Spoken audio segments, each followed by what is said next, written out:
Hei! Tervetuloa seuraamaan YouTube-sarjaa Koodaa pelejä Juhan kanssa. Tämä on Unreal Engine osuuden 6. jakso. Ja tässä jaksossa käsittelemme valaistuksia. Viime jaksosta on jonkin verran aikaa. Pahoittelen siitä. Minulla on ollut todella hurja kiire oman dystopia-projektini kanssa. Ja minun täytyy saada siitä jouluksi toimiva prototyyppi, joten olen käyttänyt aikaa siihen. Mutta jatketaan meidän Unreal Engine-sarjaa ja koetan tästä lähtien saada hiukan nopeammin näitä videoita tehtyä. Joten aloitamme avaamalla Epic Games Launcherin. Ja oikeastaan avataan meidän projekti ensin.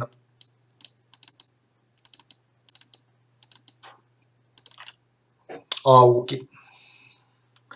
Palautetaan vähän mieleen, missä me olimme viimeksi.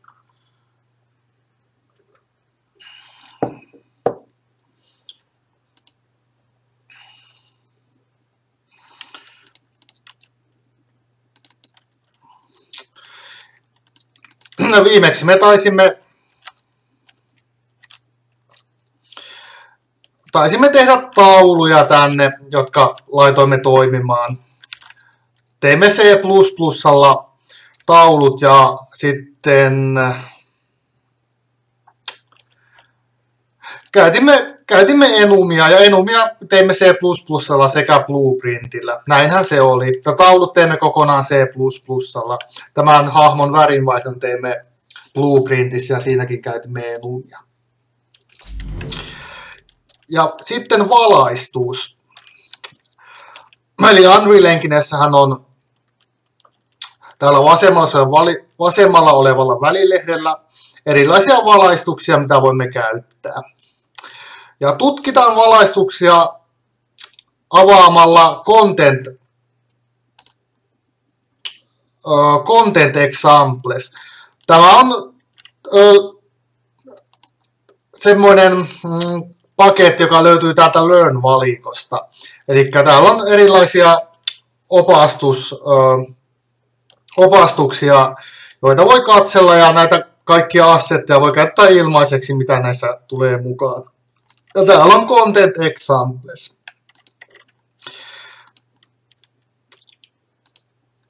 Joten voitte seurata mukana tai vain katsoa ja kuunnella. Menen Mapsiin ja avaan sieltä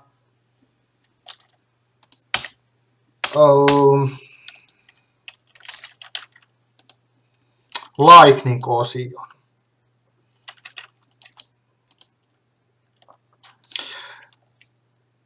Ja tutkitaan tästä perusvalaistukset. Joten ensimmäisenä on Point Light. Ja Point Light pikanäppäin on, kun pidämme L-nappia pohjassa ja painamme hiiren vasenta nappia. Itse käytän tätä todella useasti, kun laitan valoja kenttään. Joskus toki voi raahata täältä Lights-valikosta vasemmalta valon kenttään, ja se toimii ihan samalla tavalla. Ja valon aivan perustoiminto on tietenkin valaista tätä maisemaa. Ja se laittaa myöskin varjot esineistä, jotka ovat sen edessä. Varjojen laskenta toimii automaattisesti, joten se on todella loistava ominaisuus Unreal Enginessä.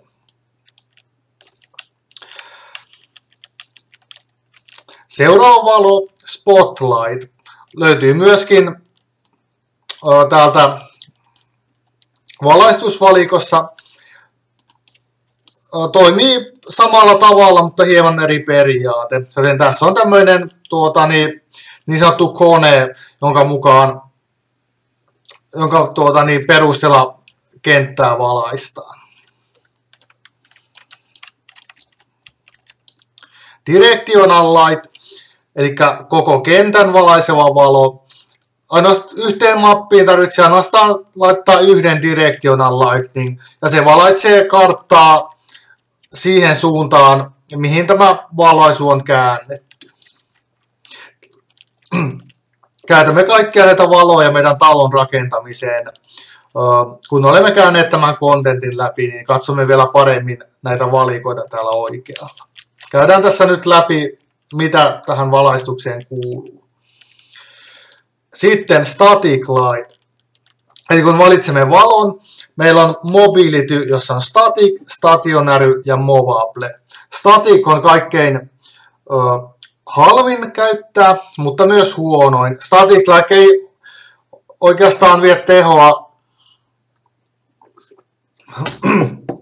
juuri nimeksikään, koska nämä varjot, jotka syntyvät static lightista, ovat niin sanotusti peikattu kenttään. Eli tämä on pysyvää. Jos me alamme pelissä siirtämään tätä, niin silloin varjot jäävät paikalle ja se näyttää huonolta. Eli jos meillä on esineitä, jotka tiedämme, että ne ovat paikalla eikä ne liiku, niin voimme käyttää static lightia valaisemaan ja laittamaan varjot kyseisistä esineistä. Ja tässä onkin dynaaminen esine, niin ei se varjoa näköjään edes anna alun perinkään, joten se tietää, että tämä valo ei ole yhteensopiva dynaamisten esineiden kanssa. Eli esineiden kanssa, jotka voivat liikkua.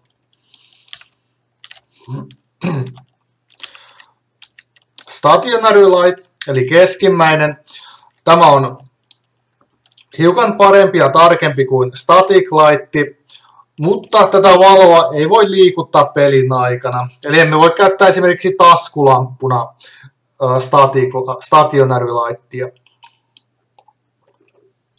Mutta tässä on reaaliaikaiset varjot, joten ne siirtyvät, ja tähän on peikattukin, mutta kuten näette, varjot siirtyvät tämän esineen kanssa, kun liikutamme. Näin ei toimisi static lightin kanssa.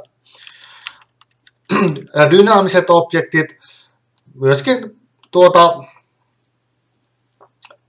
ampuvat varjon, joten stationary lightia kannattaa käyttää, jos tiedät, että valo ei tarvitse liikkua, mutta haluatte kuitenkin, että se toimii dynaamisesti esineiden kanssa. Movable light, eli viimeinen vaihtoehto, kaikkein tarkin ja paras varjostus, mutta myös kallein. Movable valoja pystyy myöskin liikuttamaan pelin aikana. Näissä kannattaa ottaa huomioon, että tämä alue, maksimissaan 4 aluetta voi kerralla törmätä yhteen. Joten sen mukaan valoja on syytä käyttää. Se on aivan, valot ovat todella raskas ja tehokas tehotappaja, joten jos ihmettelette miksi peli ei pyöri, niin kannattaa tarkistella valot sen jälkeen, että onko vika siinä, että liian moni valo törmäävä yhteen. IES Lighting Profiles. Jos katsomme valoa ja menemme alas, niin täällä on IES. Nämä valoprofiilit on niin sanotusti valmiiksi rakennettuja jollain valonteko-ohjelmalla. Ja valaistus toimii sen mukaan, miten tämä valontekijä on sen päättänyt. Katsotaan IES-profiileja sitten, kun rakennamme omaa taloa. Esimerkiksi Panasonic on rakentanut kymmenittäin erilaisia IES-valoprofiileja, joita voi käyttää Unreal Enginessä. Joten lähes kaikki valaisimet, joita myydään tuolla marketeissa, niin saamme samanlaisen valaistuksen tähän Unreal Engineen kuin niissä valaistuksissa olisi teidän kotona. Sitä varten ovat IES-valotekstuuriprofiilit. Mutta nämä vievät tehoa hiukan enemmän kuin perusvalo, mitä voimme käyttää Unreal Enginessä. IES-profiililla tosiaan saadaan kaikkia hienoja kuvioita esimerkiksi tehtyä. Lightning-funktio, eli voimme rakentaa materiaalin,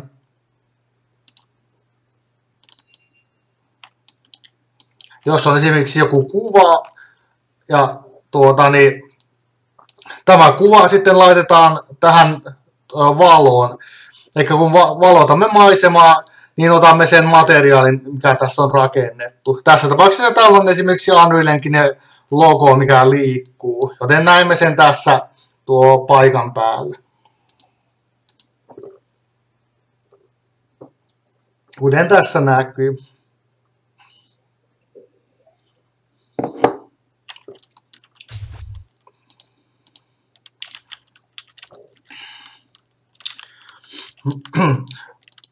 Fallout-eksponentti. Eli tässä on näytetty, millä tavalla tämä valaistus alkaa himmenemään. Joten eksponentti 1 on, että se on vain täysillä. Jos pienennämme sitä, suurennamme sitä, niin sitä nopeammin valaisu häipyy. Joten sillä voi tehdä visuaalisia efektejä tähän meidän karttaan.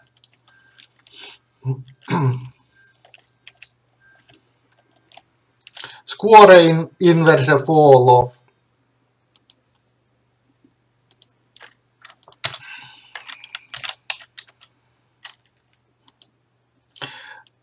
Jos otamme sen pois, niin valaistuksessa ei ole minkäänlaista hyödykettä, eli se on maksimilla koko ajan. Jos laitamme sen päälle, se toimii samalla tavalla kuin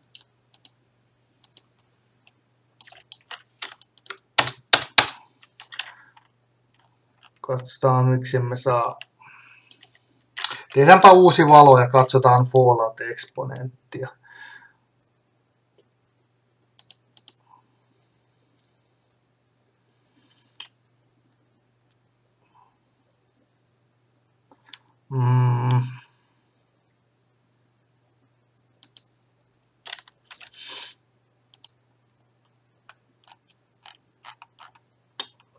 Ilmeisesti tätä voi muuttaa vain Blueprintissa, koska se on laitettu vakioksi ja sitä ei voi näköjään muuttaa. Mutta voimme ottaa sen toki pois päältä tällä Inverse Square Fall Offilla. Mikäli käytämme tätä, niin valon tehot pitävät olla todella pieniä, koska muuten huomaatte, että se pilaa koko alueen. Mutta vaikka jos käytämme eksponenttia, niin voimme käyttää sitten, Inverse Square Fall Offia, niin voimme käyttää tätä eksponenttia tämän efektin tekemiseen, joten sillä ei ole oikeastaan väliä, vaikka me pystykään muuttamaan 8-lukua pois tuosta. Voi olla, että se on joku matemaattinen kaava, ja siksi se on pakollinen sitten pitää 8. Indirect lightning. Ja mitä se tarkoittaa? Se tarkoittaa, jos valotamme yhteen paikkaan valolla, niin indirect lightning antaa sen saman valon ympäröiviin alueisiin. Ja täällä näkyy indirect lightning sensitivity. Joten voimme vaihtaa sen pois tai päälle. Jos haluamme tämmöistä hienoa niin sanottua hohtoa kenttään, niin voimme käyttää indirect lightningia tämän efektin tekemiseen. Sen saa myös pois, jos niin vedämme vain tuosta nollalle.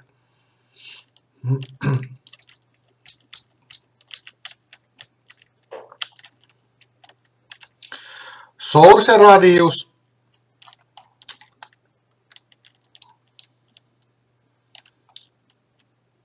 Eli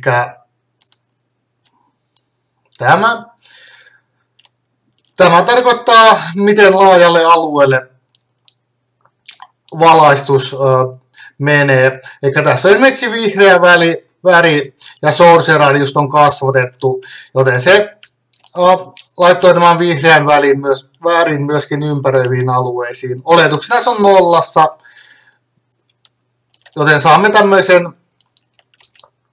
pienen tuikkualueen. itse olen huomannut, että tätä tulee käytettyä, jos on esimerkiksi pitkä käytävä, niin yleensä otan source radiusta ja vedän sitä lengthiä eteenpäin, jotta saan tämmöisen. Laitan tämän käytävän mittaiseksi.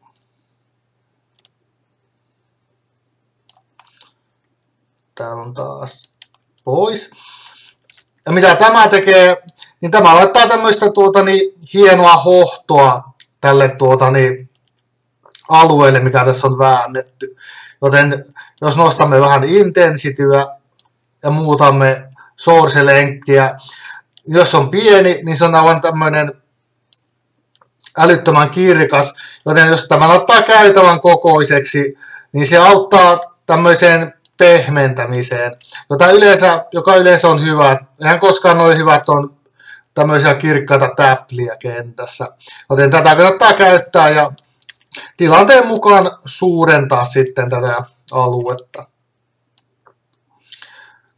Sillä saa hohtoa tosiaan häilyvämmäksi. Esimerkiksi näin. Ihan hyödyllinen toiminto.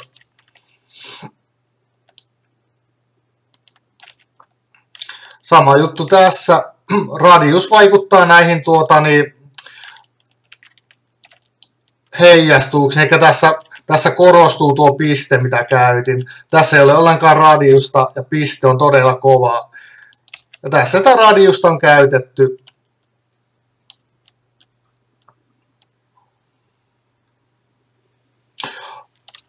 Heijastuspinnassa onkin näköjään toistepäin aivan. Koska tämä heijastaa niin hyvin, niin heijastus näkyy suoraan tämän koon mukaan. Näemme kuinka tämä heijastus toimii. No tässä se hiukan himmenee, mitä suuremmaksi kasvatamme tätä. Eli tässä se sama efekti tulikin voimaan.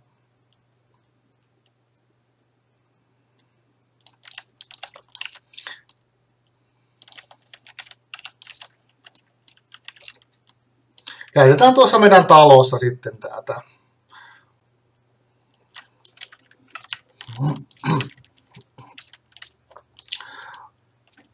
Ja mistä tietää, kannattaako näitä käyttää? No, sen tietää tilanteen mukaan. Jos valo on jotenkin liian kirkas piste, niin koittaa source radiusta ja source lengthiä, että saa sen valaistuksen oikeanlaiseksi siihen omaan tilanteeseen. Se on kuitenkin nopea touhua vaihtaa tuosta ja testata. Tässä on sama juttu. Source lengthiä, heijastus näkyy selvästi täällä. Kasvatetaan vähän kokoa ja saamme hiukan himmeämmän valon tänne. Tässä ei ole ollenkaan, joten vaihtoehtoa ei ole. Meillä on aina tuo kirkas piste tuolla. Roughness, eli miten karkea valo on. Itse olen tykännyt yleensä käyttää roughnessia ykkösellä suurimmassa osassa paikkaa, koska se valo takertuu seinään ja leviää sitä vasten. Toisin kuin jos roughness on alkuperäinen, niin näemme tämmöisen kirkkaan valopallon.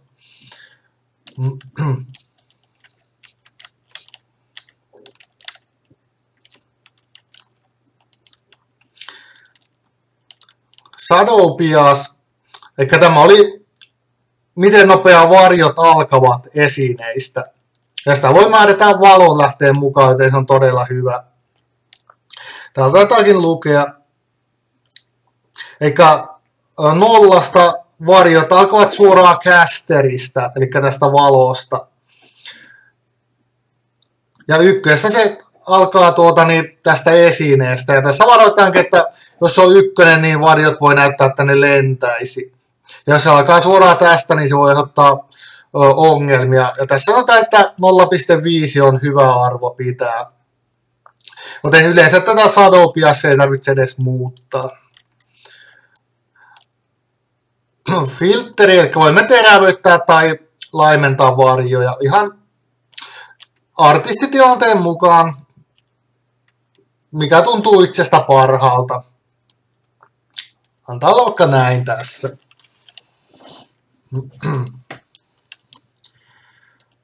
Contact Shadow Length. En ole koskaan löytänyt tälle järkevää toimintopidettä. Ehkä tämä poikkeukset on rakettanut varjoa ja laittaa ne oikeastaan minne sattuu. En edes tiedä minkä takia tämmönen on. Eikä Length of Screen Space Ray Trace. Eikä se kasvattaa näiden säteiden kokoa, mitkä varjot yleensä antaa. Ja jos ei se ole oletuksena, niin lähes aina jotain menee pieleen, kuten tässäkin näemme.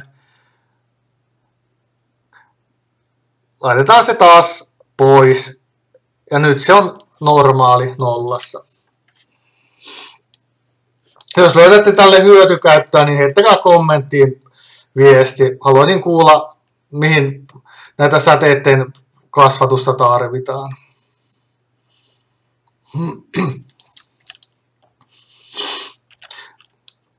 Shadow bias, mitä katsoimme äsken, on nollassa ja saadaan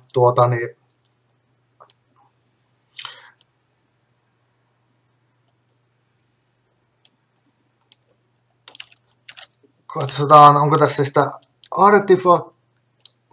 Kyllä siinä vähän näkyy semmoista outoa. Jos hiukan nostamme Shadow biasia, että se alkaa hiukan yli tämän esineen, niin silloin nuo artefaktit lähtee pois ja saamme ihan hyödyllisen hyvän varjon tästä.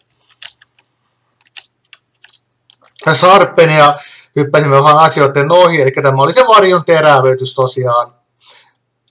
Miten terävät nämä varjot on, jotka tämä valon lähde antaa.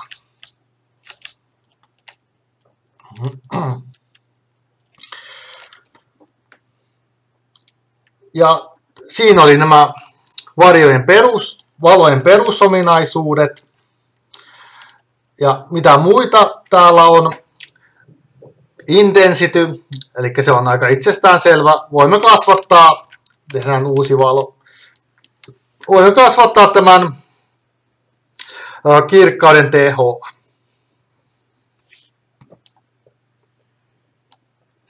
Attenuusradius, miten suurelle alueelle tämä valaisu vaikuttaa.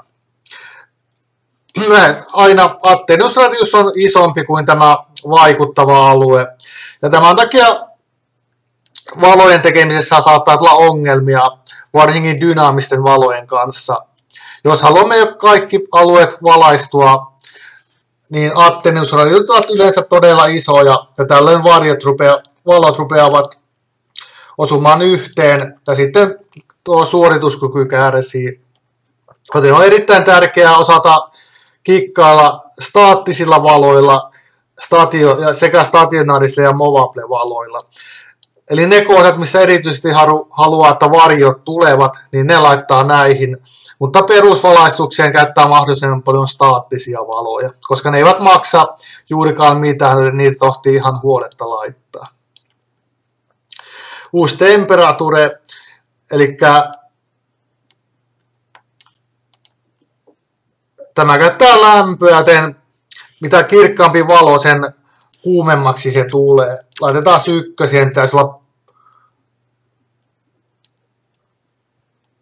mitä kuumempi, sen punaisempi tästä tulee. Joten voimme esimerkiksi aurinkoefektiä simuloida tällä. Kuten näette, keskellä on kaikkein kuuminta ja sitten se hiukan hiljenee tänne reunoille päin. En nyt osaa sanoa, mitä nämä arvot on, mitä pystyy laittamaan. Ilmeisesti jokin virallinen kaava, jonka mukaan tämä lämpötila toimii. Mutta tilanteen mukaan sitä voi itsekin. Ilmeisesti toisessa päässä on kylmenemistä ja täällä päässä on kuumenemista. Ja tässä on välivaiheita sen keskellä. Koska sininen vaikuttaisi viittaavan kylmyyteen. joissain tilanteissa varmasti hyödyllinen, vaikka jotain tulivuorialuetta tai vastaavaa, tai jääaluetta, niin voimme käyttää tätä kylmempää hommaa. Sen sijaan, että käyttäisimme suoraa valoa tästä. Tokihan samoja efektejä saa näilläkin, eihän se siitä ole kiinni. Toki vaikeampia se on saada, että se menee hienostuneesti yhdestä toiseen, joten löytyy käyttötarkoitus sillekin. FX World, vaikuttaako maailmaan? Yksinkertaista. Kuten näemme, tuolla attennusradiukset törmää yhteen ja saimme virheilmoituksen, joten tehomenetystä saattaa ilmetä. Jos otamme sen pois, niin se toimii. Cast Shadows, erittäin hyödyllinen. Mennään tuohon meidän omaan karttaan. Laitamme Basicista kupeen tänne ja laitamme valon tähän. Wow.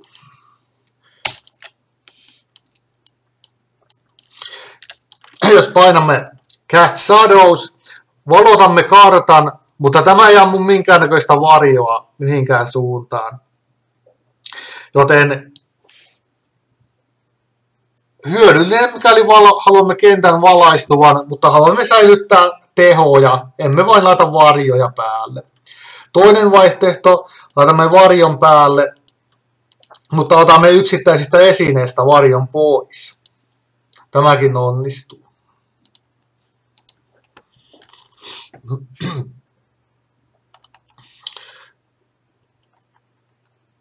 Sitten, Indirect Lightning Sensitive oli se, miten paljon tulee epäsuoraa valaistusta. Eli jos olemme vaikka tässä, niin epäsuora valaistus osuisi tänne. Nämä valothan generoi näkymättömiä pisteitä tähän ympärille, joihin se valo on tarttunut. Näiden pisteiden perusteella me valaistamme kenttää. Joten kun pisteet ovat myöskin täällä, niin pisteet ottavat sen valon, joka on tässä alueella suurin piirtein. Ja sen avulla voimme saada tuota Indirect Lightningia myös tänne alueelle. Inverse Square Fall Off, eli se oli se, että valo ei hyydy ollenkaan. Se on vain älyttömän kiirekästä. Voimme laittaa kuitenkin kohtuu pieniä arvoja ja saamme ihan toimivan valaistuksen myös aktivoimatta tätä Square Fall Offia. Se on vain vakiovalo kaikkialle ilman minkäännäköistä valon laskeutumaa.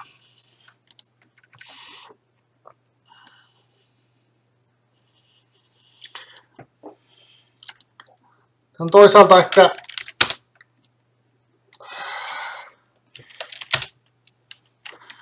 siinä ei tule niin paljon tuollaista häikäisyheijastusta, mikäli otamme tämän pois, joten sillekin löytyy kyllä käyttöä taatusti joissain tilanteissa.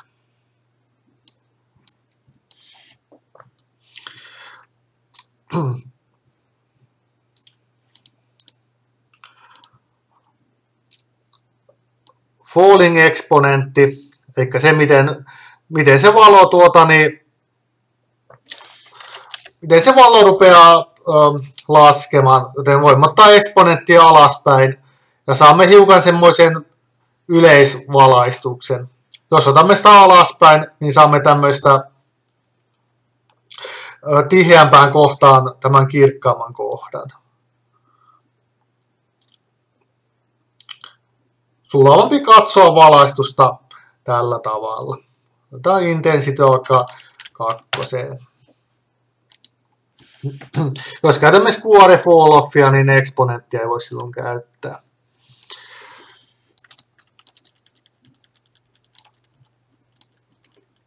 Min roughness, huomaamme, että tuolla on kirkas kohta. Otamme rougnessia täysille ja kirkas kohta lähtee. Kuten sanoin, tämä on yksi työkalu, jota tulee käytettyä todella paljon.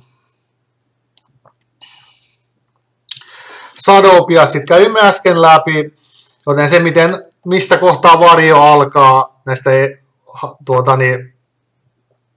esineistä. Jos nostamme, niin näemme tuolla laatikossa, että varjo alkaa hiukan myöhemmin. 0.5 oli se Unrealin suositus, joten antaa olla se siinä. Varjon terävyyttä voimme säätää. Katsotaan vaikka tästä, pitäisi muuttua.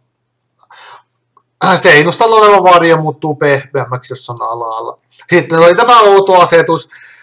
Ja voisin veikata, että varjot menevät aivan minne sattuu, jos nostamme tätä.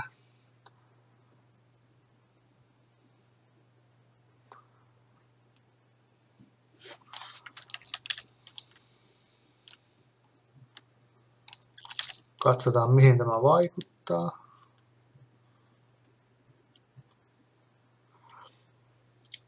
Varjot nousevat hiukan puolessa välissä, mutta ne on tuommoista raetta näkyy tuolla, joten antaa olla nollassa se jälleen kerran.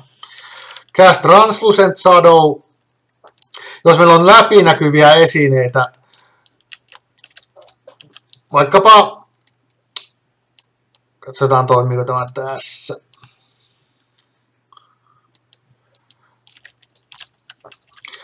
Eikä varjo ammutaan ikkunoiden läpi. Jos meillä on materiaali, joka on hiukan läpinäkyvää, mutta ei täysin, esimerkiksi väriltään vihreää, niin voimme laittaa tämä Cast Translucent Shadow, ja se ampuu varjon myös tämän esineen läpi. Koitetaanpa ihan huvikseen. Tätä ei tarvitse tehdä perässä. Voidaan äkkiä tehdä jonkinlaisen materiaalin tästä. Otamme vihreää väriä.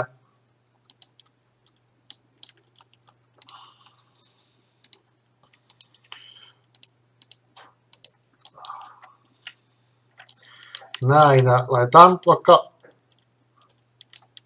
opacity puoleen.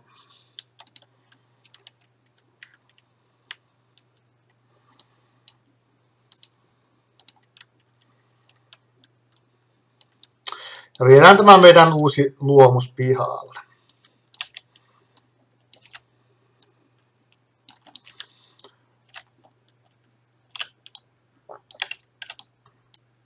Ja tästä näemme läpi, joten koitetaan nyt laittaa valoa. Tästä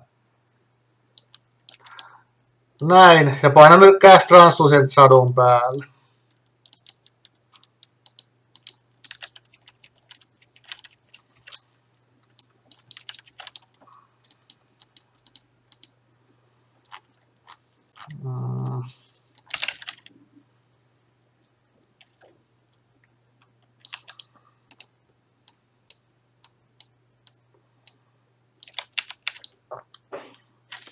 Pitää nyt toimia.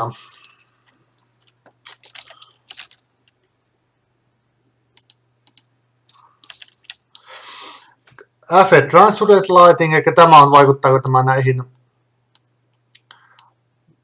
materiaaleihin. Mutta pitäisi tämän myös varjon ampua. Katsotaanpas.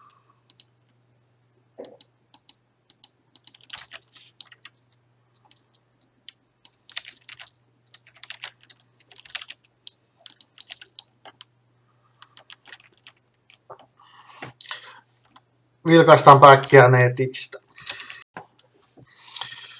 Okei, eli näistä translucent materiaalista myös pitää laittaa vielä päälle Volumetric Translucent Shadows. Ja saamme varjon myös näistä materiaaleista. Ja tässä näemme, tässä oli opacity 0.5, joten varjo on hieman pehmeämpi kuin näissä muissa esineissä, jotka ovat kiinteitä. Mutta tietenkin tämä taas vaatii enemmän laskentatehoa, joten sen mukaan kannattaa toimia.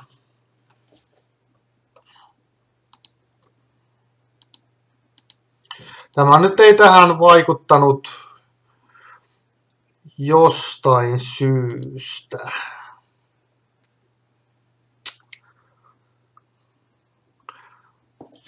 Outoa. Kyllä sen pitäisi nimenomaan tämmöisiin läpinäkyviin materiaaleihin toimia. Mutta se ajoi saman asian kuin tämä napiska tässä. Ja toimii samalla periaatteella, eli mitä läpinäkyvämpi, sen heikompi varjo.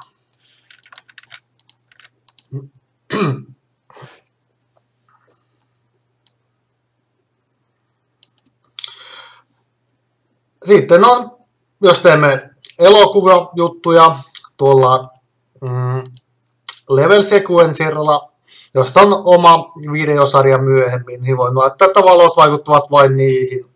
Joten ne eivät vie sitten pelissä tehoa, eikä tarvitse synnyttää erikseen tämmöisiä elokuvakohtauksia varten. Joten kiva lisäominaisuus. Sitten, onko vain staattisia varjoja vai dynaamisia varjoja vai molempia? Oletuksena molempia. Otetaanpa tätä staattiseksi ja katsotaan, on se siltikin samat valikot. Niitä voi erikseen sitten ottaa pois, mikäli haluaa.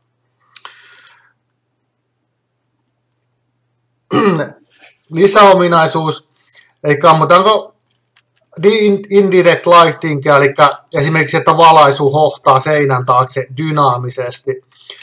Kuten voisi järkeillä, tehoa vie paljon enemmän kuin normaalisti.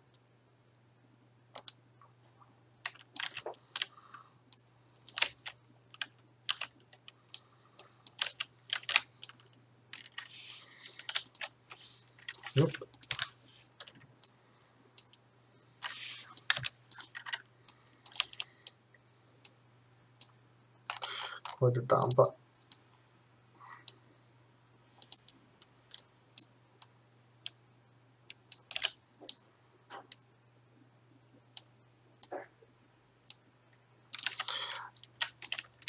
Laitetaan tuo Lightning Importance volume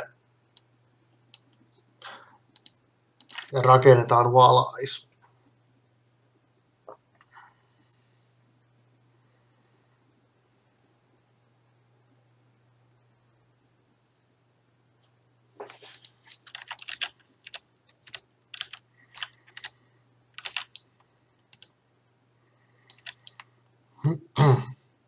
Nostetaan hieman Indirect Lightning Intensityä.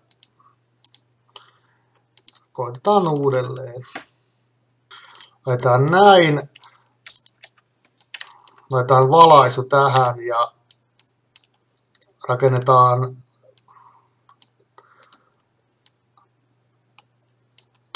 vihreä ja rakennetaan valaisu.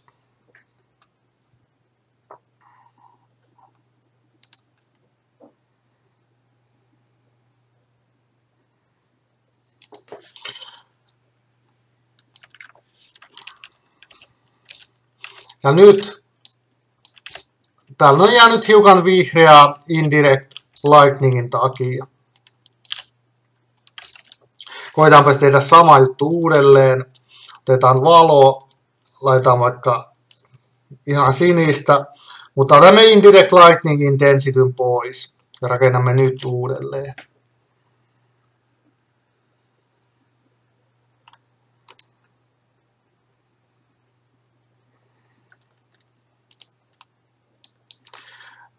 Ja nyt jos poistamme valon, huomaamme, että valoa ei jää nyt minnekään ylös. Laitetaan se kutoselle, laitetaan violettia ja sitten rakennamme valaistuksen. Parhaiten näitä oppii testaamalla. Itsellänikään ei ole näistä valoista aivan super paljon kokemusta, joten opetellaan yhdessä. Sehän tämän videon tarkoitus on itsellenikin. Oppia asioita, joita ei normaalisti tulisi niin paljon katsottua. Ja nyt meillä on taas Indirect Lightning ollut päällä ja huomaamme, että meillä jäi tämä kuutio nyt päälle. Ja valo ei toki voi poistaa. Olettaisin, että rakentamalla uudelleen, en ole varma, kyllä katoaa, eli joka tapauksessa valoja ei voi poistaa. Otetaan vielä tämä Lightmass Importance pois ja koitetaan vielä kerran. Laitetaan sininen valo Laitetaan indirekti 6 ja rakennetaan.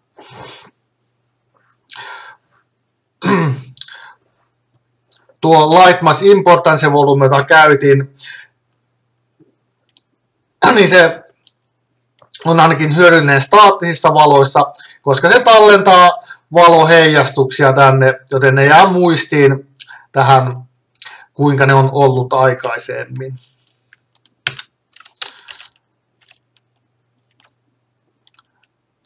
Ja siinä hiukan tuli. Koitetaan vielä staattinen valo, indirekti on 6 ja laitetaan se keltaiseksi. Ja tämä kyllä koitamme yhden kerran Lightmass Importance Volumella ja katsomme, miten se vaihtuu.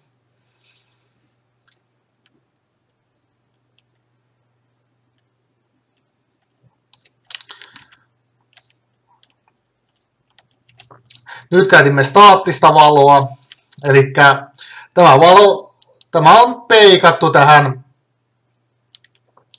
peliin, tästä tulevat varjot, joten ne eivät enää toimi dynaamisesti. Koitetaan vielä laittaa tämä Importance Volume ja katsotaan, miten paljon se vaikuttaa esimerkiksi tähän laatikkoon. Laitetaan väriksi punainen, vaikka hiukan kirkkaampi.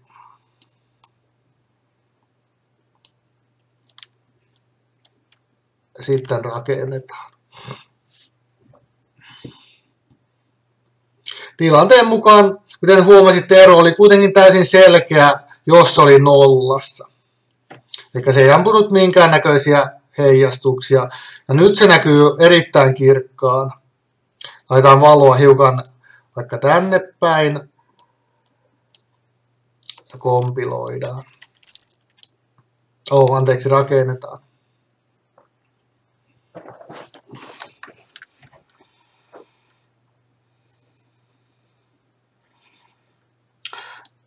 Ja Indirect Lighting vaikuttaa selvästi laatikon reunaan. Otetaan Importance Volume pois ja koetaan vielä rakentaa varmuuden vuoksi.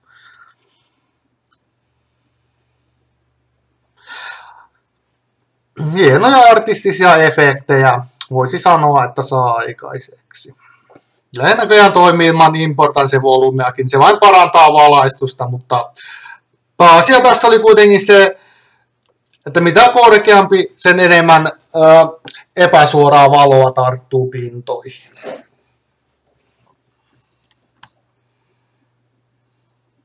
Näin, eikä ei tarttunut yhtään, kun se on nollassa. Eikä me uskota nyt. Otetaanko valo pois? Varjot ja ne poistuu seuraavalla rakennuskerralla. Mitä sitten seuraavaksi? Inverse Square emme käy enää läpi. Roughness, Shadow Bias, Translucent Shadows, Lightning Channels.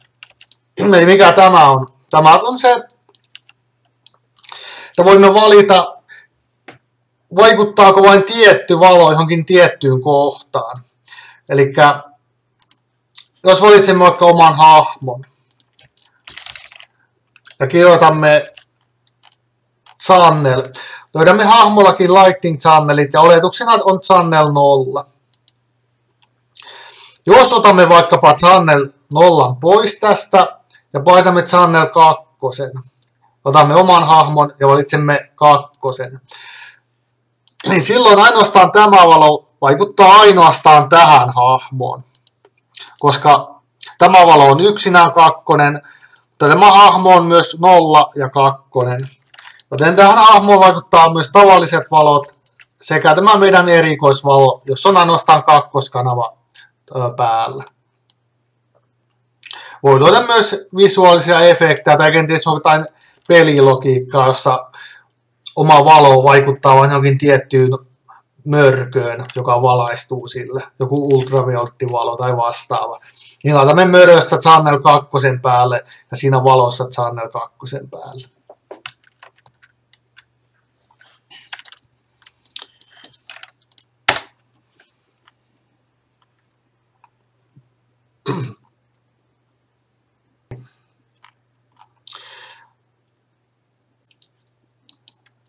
IES-tekstuuri. Katsotaan sitä seuraavaksi. Eli mä menin Philipsin sivuille. Ja täällä on photometricsta dataa. Eli otetaan esimerkiksi vaikka Hall MR50 6045 wattia.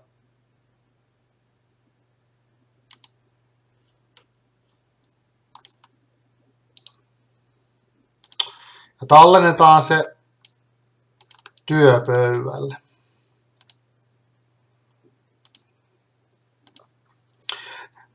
Mä voisin importata sen tänne.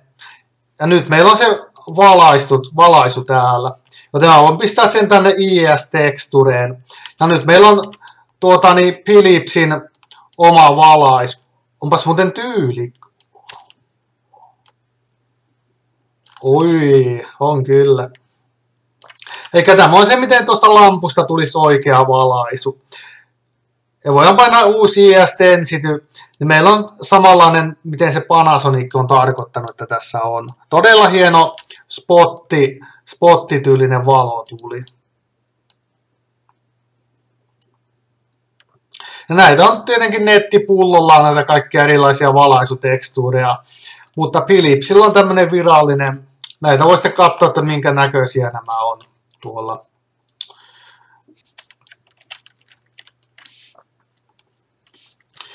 Mutta näitä tosiaan voisitte itse etsiä netistä. Varmasti löytyy joku lista, missä näkyy, minkä näköisiäkin ne valot on, jos välttämättä haluaa käyttää noita IES-profiileja. Mä nyt poistan tuo, ei käytetä tässä meidän omassa semmoista.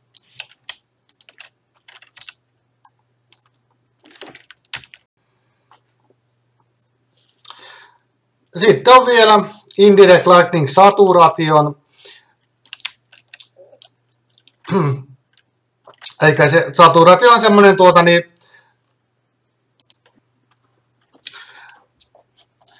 eli niin sanottu hohto lähtee pois. Tuossa on hyvä desaturat, että ne ei ole yhtään tuommoista kirkkautta. Niin sen saa pois tuosta epäsuorasta valosta. Hirveästi laitetaan saturation pois ja pistetään tuo varjo päälle.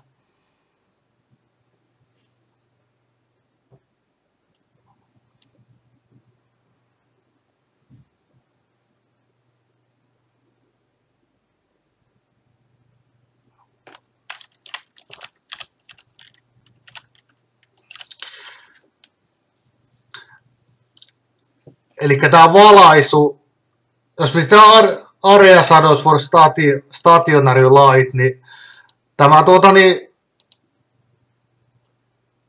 jos me rakennetaan tämä, niin huomasitte, että tämä valo heikentyi tuossa, kun se tuli tämän kuution takaa. Eli paljon hienomman näköinen. Eli nyt se on tämmöinen kova, mikä menee loppuun asti. Jos pistetään Area Shadow päälle ja rakennetaan.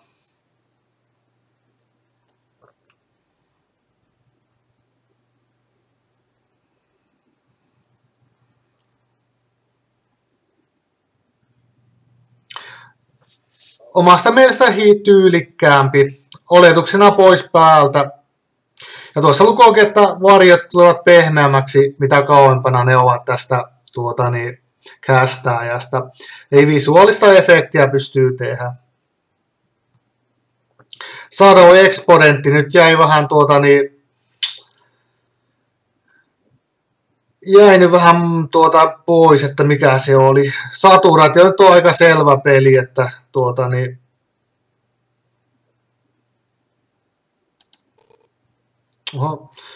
se muuttaa sitä saturaatiota alemmaksi tai ylemmäksi.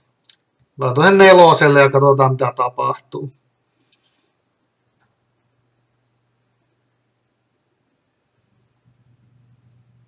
Eli tuli todella kirkas saturoitu tämä juttu. Ja tuolla pystyy sitä ohjata. Antaa olla 1 ja rakennetaan vielä 1 kerran ja katsotaan mitä tapahtuu.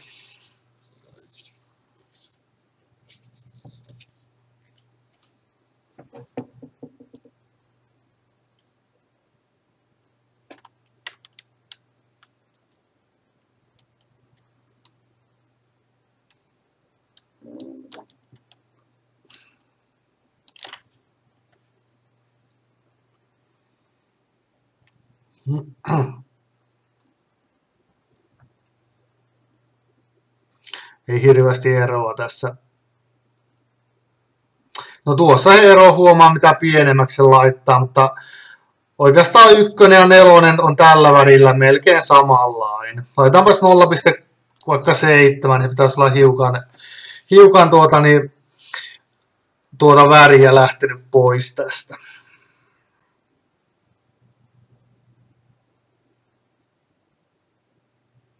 Joo, eikä se ei ole ihan niin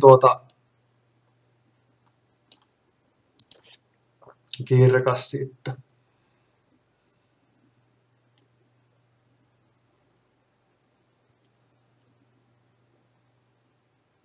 Jep.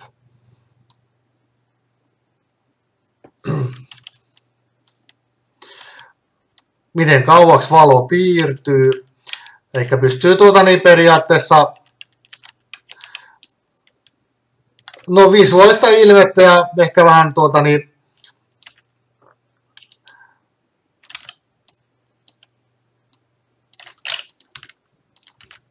laitetaanpas tämä Movaplex ja rakennetaan ja katsotaan vaikuttaako se tuo varjonkin piirtoon samalla.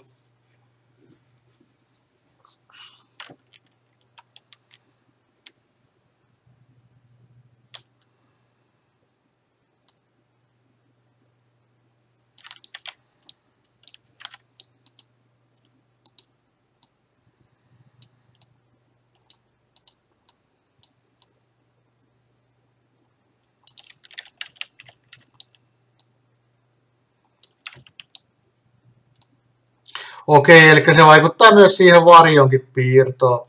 Jos me mennään niin lähelle, että me saadaan tää, niin silloin me saadaan varjot tähän piirrettyä. Tämä oli äsken static, niin se vähän niin pilalle nuo varjot, niin mä rakennan vielä 1 kerran.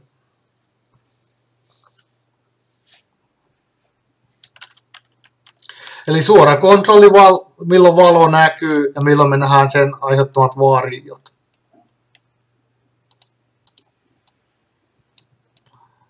No niin, eli nyt tuolta, jos mennään kauaksi, varjo katoaa, muutetaan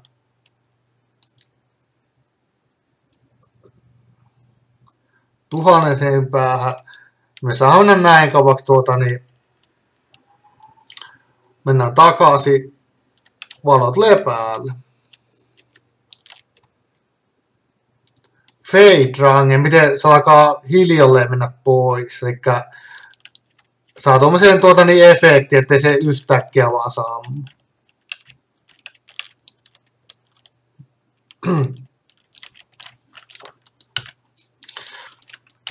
Ja spotlight on täsmälleen samat oikeastaan kuin tuossa toisessa. Eli näihin saa lightning-funktioita ja täsmälleen samat asetukset.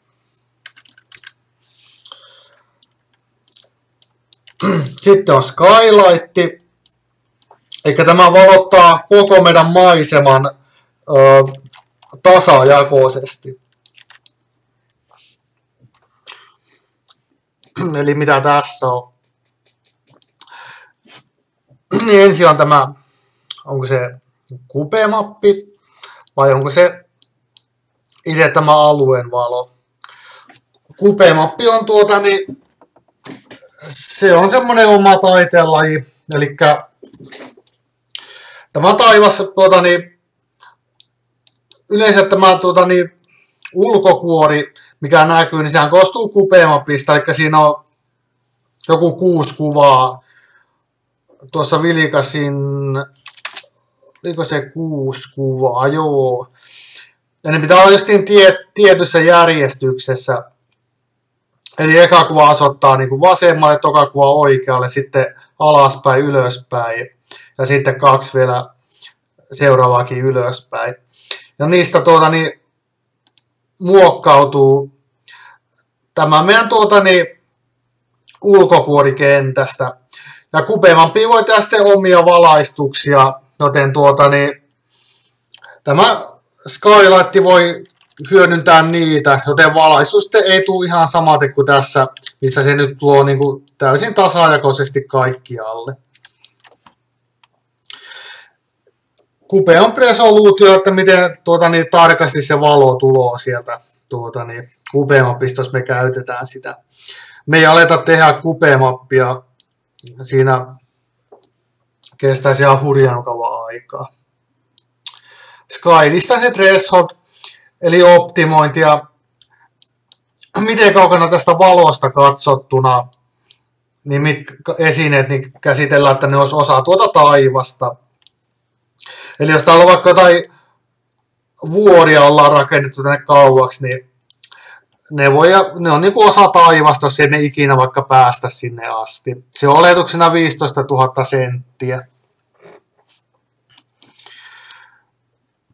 Sitten on intensity, eli miten paljon tätä tuloa, eli me ollaan tämän skylightin armoilla. Eli esimerkiksi tänne, jos on valoa, niin ollaan pimeässä. Jos me painetaan, ollaan directional lightin varassa, jos tämä on nollassa. Jos me nostetaan tämä vaikka 0,5, niin huomaatte, että täällä seinään tulee hiukan valoa enemmän. Eli tämä valottaa kokonaisvaltaisesti, ja se tarkoittaa sitä, että esimerkiksi varjotkin sitten tulee hiukan tämmöisiksi laimeammaksi. Eli jos on tämmöinen alue, että haluaa, että esimerkiksi sisätilalla on aina hiukan valoa, niin tätä voi sitten käyttää muokata haluamaksi.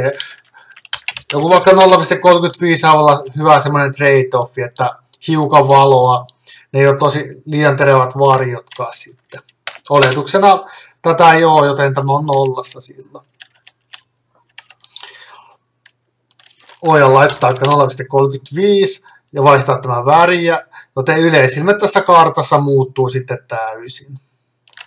Eli kannattaa varovaisesti käsitellä tätäkin. Johonkin tiettyyn teemaan se voi sopia, että muuttaa kokonaan niin kuin näitä valojen sekoituksia. Tämähän sekoittuu siihen alkuperäiseen materiaalivaloon, niin se sen perusteella sitten vaihtuu. Vähemmän vaikuttaa tämmöisiin teräviin materiaaleihin, niin se ei paljon eroa näy. Tuolla on valkoista, niin se vaikutti siihen tosi herkästi. Sitten saa pois päältä. Ehkä blueprintillä voi ohjata tätä tietyin tilanteissa. Antaako tämä varjoja, eli ylältä päin toisin sanoen varjot. Sama juttu indirect lightning intensity, eli miten paljon se vaikuttaa epäsuorasti. Jos täältä tulee, niin vaikuttaa se epäsuorasti tänne reunoille.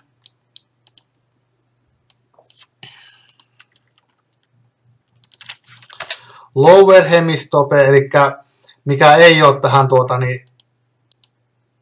päälle. Voidaan vaihtaa väriä, niin sen näkyy ehkä parhaita. Vaikkapa vihreä.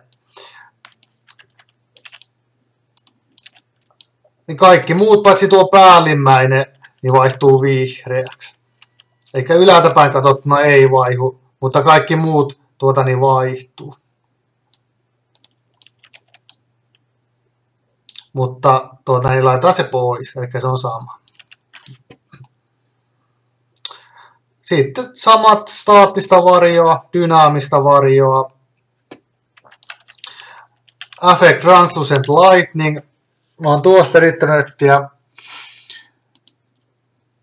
tietoa paljon, mutta huonolla menestyksellä. Ilmeisesti tämä viittaa siihen, kun jos täältä tulee valoa läpinäkyvä esine ohi, ja se tähän niin sitten se valo kantautuu tämän läpi, niin vaikuttaako tämä valo vielä sen valon päälle? Eli stäkkääkö ne yhteen? Oletuksena se on pois päältä.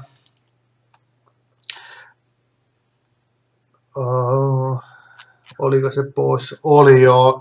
Eli tehoa se niin, tuo lisää, kun se ei ole päällä.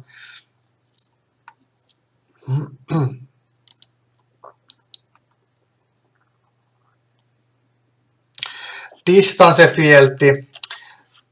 Eli se on ominaisuus tälle moottorille, mikä voi kytkeä päälle. Eli mä taisin siitä jo puhuakin, vai puhuinkohan. Mutta jos se laitetaan päälle, niin kaikki aktorit on tietoisia niiden etäisyydestä toisiin aktoreihin. Ja tämän avulla sitten voidaan muokata, vaikka tuossa 2 esinettä käy yhteen, niin siitä tulee hiukan väriä sitten niiden väliin. Tuntuu, että se veisi tosi paljon tehoa, kun on pitänyt sitä päällä. Katsotaan erillisessä tutoriaalissa tarkemmin tämä distance field ja sitten leikitään samalla näillä väreillä, kun me testataan sitä. Tällä kertaa se ei ole niin tärkeää, että me alettaisiin käyttämään 10 minuuttia aikaa siihen distance fieldien tekemiseen. Sitten on nämä aktorille perusominaisuudet, eli onko se päällä, onko se piilotettu ainoastaan pelissä, miten suuri se on. Ja voidaan rep-capturata skene, eli päivittää mitä tämä Skylight täällä tekee. Ja nämä kuuluu jälleen kerran aktorin perusominaisuuksiin, mitä käydään sitten erikseen läpi aktoreissa. Tai siis näissä näyttelijöissä. Kun se on kaikille ominaiset, niin me ei aleta tässä nyt näitä tekemään.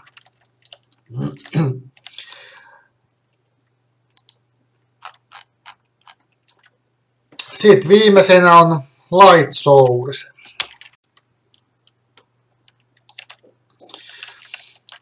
Tälle on ominaista myös vähän samoja kuin tuossa Skylightissa. Eli miten kirkas tämä on, mitä väriä se ampuu. Ja tämä ampuu vain tänne yhteen suuntaan tämän valon. Eli se tekee näitä varjoja, mitä täällä näkyy. Me voidaan vaikka kääntää tätä, niin huomaat, että varjot muuttuu täällä maastossa sen mukaan. Ja tätä voi blueprintissäkin kääntää, eli vaikka päivä-yösykliä pystyy tehdä tällä. Source anklea. En ole koskaan huomannut, että tämä vaikuttaisi mihinkään, koska kulmahan näistä liikutetaan. Jos joku hoksaa, mihin tämä vaikuttaa, niin kertokaa. Mä oon koittanut pyörittää kaikkiin suuntiin, mutta ei vaan auta.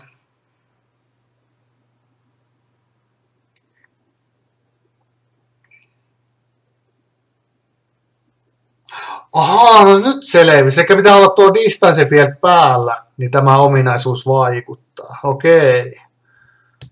Joo, no sitä katsotaan sitten, kun me niiden kanssa leikitään. Mutta tällä hetkellä tämä on se, mistä kulmaa säädetään. Temperature. Jälleen kerran se sama kylmä, kuuma, ei käytetä. Sitten samat vaikuttaa sen maailmaan.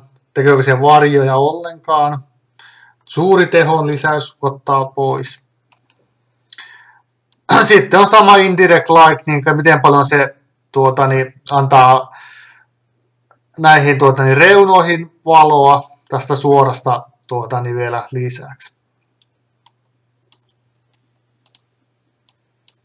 Eli vaikka 6 ja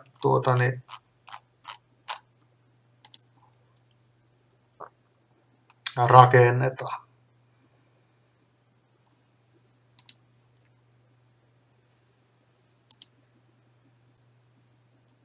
Kun te huomaatte, indirekti rupesi vaikuttamaan. Tämmöinen yleismallinen pieni vivahde tuli tänne Mutta otetaan se pois, emme tarvita sitä.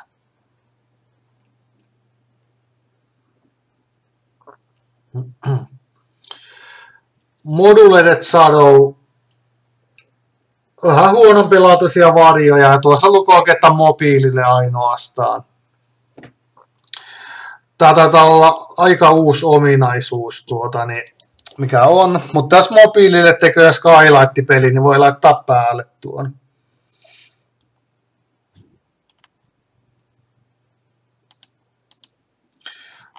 Laitetaan tää väri normaaliksi.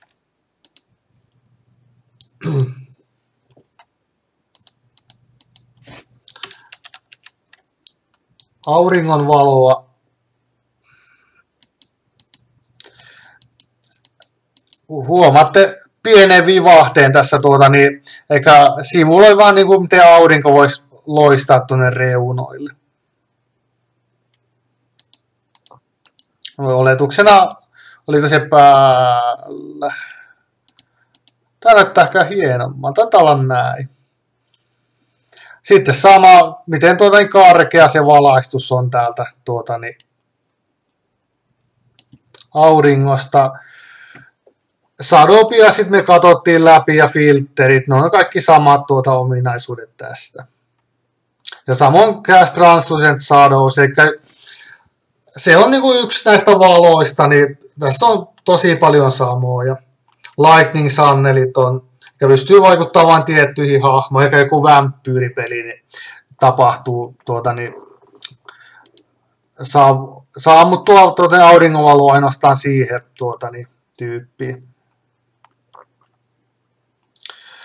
Light shaftit.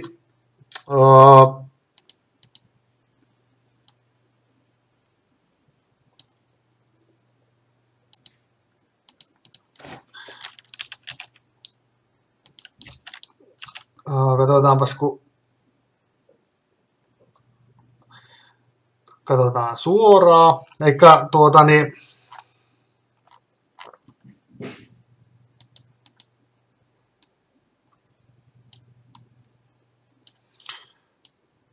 nyt tuosta, eikä light shaft on niin tuommoinen auringosta tuleva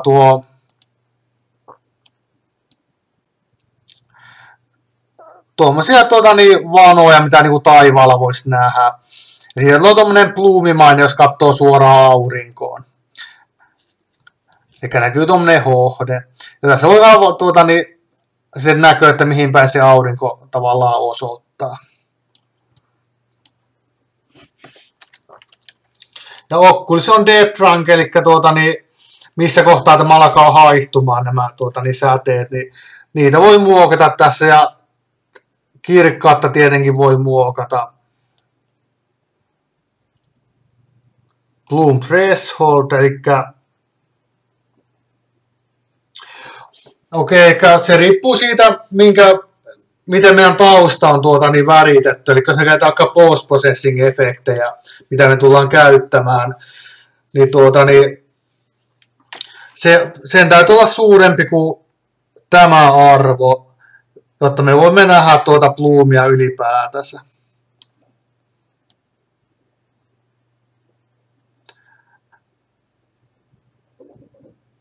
Eli jos on nollassa, niin, niin se tulee tosi herkästi, eikä me ei nähdä yhtään mitään, jos me katsotaan aurinkoon.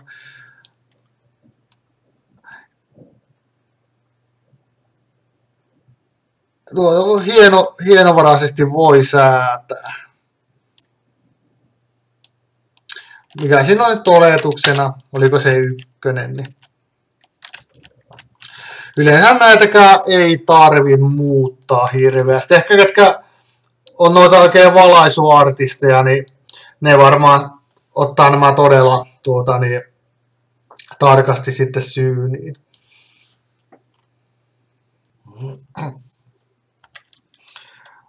Sitten on tuo Cascaded Shadow Mapsi, mikä liittyy tuohon Directional Lightiin.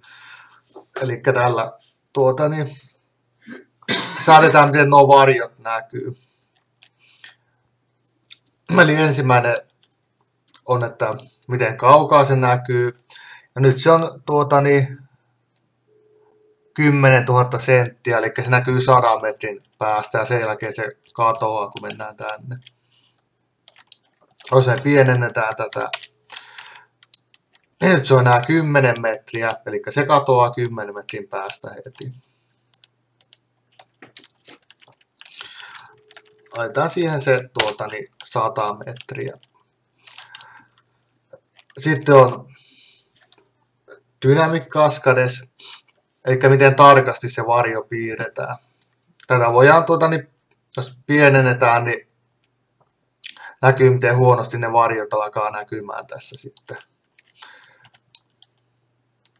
3 ne on vähän paremmat ja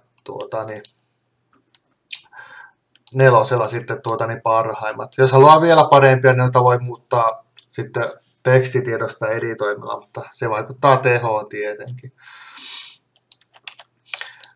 Eksponentti liittyy näihin samoihin, eli nämä kaikki pyörii saman matemaattisen kaavan ympärillä. Eli tosi paljon tarkkuuteen liittyy. Oletuksia taitaa olla 1,5. Eli jos on näin kaukana, niin se näkyy kohtuu hyvin. Ja tässä se näkyy tuollaisena perusvarjona. Jos se laittaa täysillä, se näkyy tässä hyvin, mutta kauempaa sitten saattaa tulla taas ongelmia. Eikä on semmoinen, miten haluaa itse tehdä. Mutta Unreal on päättänyt, että 1.5 on paras, ja se kyllä onkin, että se näkyy kaikkialta hyvin. Ja varjo sulavasti liittyy ja kasvaa. Sitten on fraction, eli millä tavalla tuo varjo halkeilua, kun se tulee tässä. Sitä nyt ei hirveän selvästi aina näe. Koitetaan saada se hyvin näkyy. Pistää vaikka 4 ja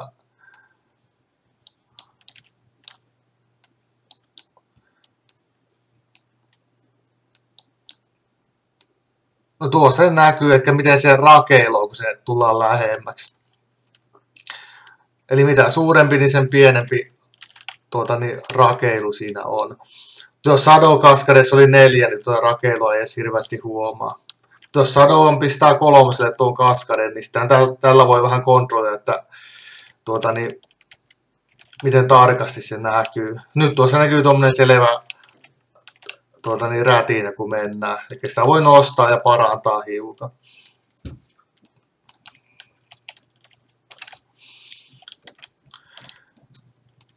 Näillä kontrolleilla, miten tämä varjo poistuu, että onko se miten tiheästi. Nyt se näkyy suoraan, että se ei yhtään anna periksi tuo. Se vaan ilmestyy tai ei ilmesty. Ei tosiaan tuossa arvoilla kikkaili ja oletuksena on 0,1 tuo varjon rakeisuus. Jos Cascade on 3, niin nähdään, että ne varjot ei ilmesty yhtäkkiä, vaan ne tuosta sulavasti ilmestyy. Eli voisi sanoa, että tässä tärkeä oikeastaan tuo matka, mitä voi säätää, että miten kaukaa ne varjot haluaa, että näkyy.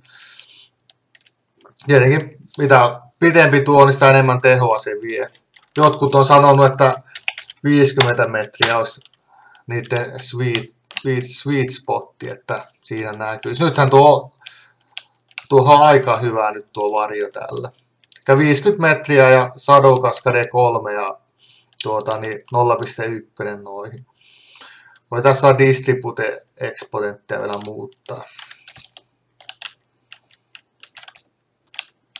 Nyt se taitaa olla vielä parempi. Pistään siihen 1,5. Ja tuossa saatiin tosi hyvät varjot nyt näkyviin. Ne aika sulavasti tuloa ja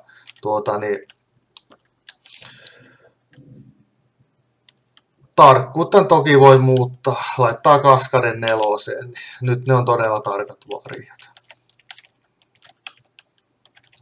Ja ne sulavasti ilmestyy tuolta tyhjästä.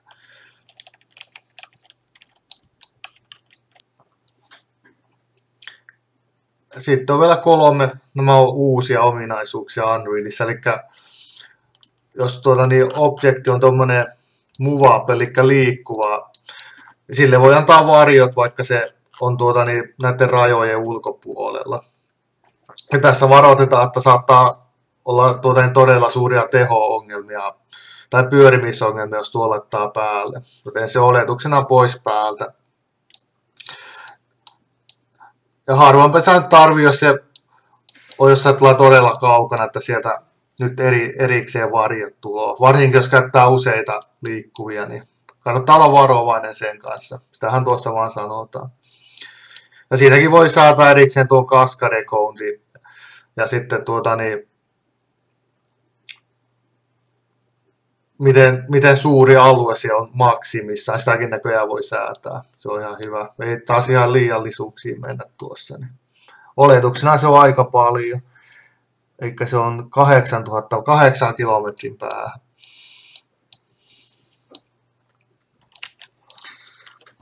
Sitten tässä on vielä tuo Lightmassa Performance, mutta ne ei liity tähän vielä tällä hetkellä. Meidän pitää taas aktivoida se katsotaan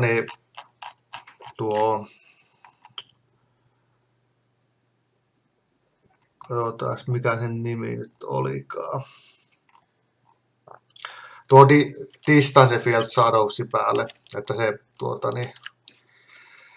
tietää etäisyydet toisista, me voidaan säätää sitä kulmaa sitten erikseen. Nythän me voidaan säätää sitä tässä manuaalisesti, niin nuo 2 viimeistä ei liity millään tavalla tähän. Niitä ei ole ollutkaan ennen näitä valikkoja. Ne on jostain syystä nyt ilmestynyt tuohon näkyville muuten vaan. Ja niistä ei kannata välittää oikeastaan. Ja nämä taas liittyy tähän näyttelijään itteensä, mikä on kaikkialla, vaikka se ei ole valoihin enää liity nämä viimeiset. Mutta ruvetaan seuraavassa jaksossa tekemään valoja tänne asuntoon itteensä ja leikitään näillä asetuksilla sitten siinä rakennusvaiheessa ja katsotaan millä saadaan parhaat tulokset aikaan. Voidaan käyttää ehkä jotain valofunktioita ja laittaa joku kuvio tuonne seinälle vaikka tulemaan sitten samalla. Mutta tämä jakso oli tässä. Tässä nyt ei tehty itse tälle talolle mitään, mutta tulipa katsottua noita valoja ja miten ne toimii ja minkälaisia säätöjä siellä on. Niin toivottavasti nyt opitte jotain tästä. Ja kiitos kun katselitte videoa ja pistäkäähän kanavaa tilaukseen, mikäli on apua videoista. Kiitoksia.